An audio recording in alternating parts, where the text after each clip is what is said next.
नमस्कार मंडळी. तर आज आपण साबुदाण्याचे कुरकुरे बनवणार आहोत. इथं एक पातेलं साबुदाणा मी रात्रभर भिजत घालून ठेवलेला आहे.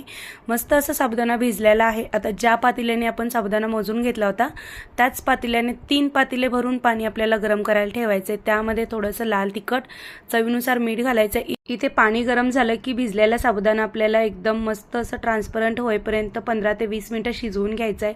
इथे 5 ते 6 बटाटे उकडून घेतले, त्याची साल काढून बटाटा किसून घेतलेला आहे. मस्त असं साबुदाणा शिजला की आपण यामध्ये बटाटा घालून एक 5 मिनिटं आपल्याला हे मिश्रण शिजवून घ्यायचंय. पूर्णपणे शिजण्यासाठी 20 ते 25 मिनिटं जातात. मस्त असं शिजलं की थोडंसं थंड करून घ्यायचंय. पूर्ण थंड नाही करायचं, थोडंसं कोमट करायचं. इथे मी मिठाची पिशवी घेतली, यामध्ये हे मिश्रण घालायचंय. एका बाजूला थोडासा कट मारून घेतलाय आणि तुम्ही तुमच्या आवडीनुसार कुरकुरे छोटे मोठे करू शकता अशा पद्धतीने. याचा पूर्ण जर व्हिडिओ पाहायचा असेल तर खाली दिलेल्या त्रिकोणावरती टच करा, म्हणजे पूर्ण रेसिपी दिसेल. व्हिडिओ आवडला असेल तर चॅनलला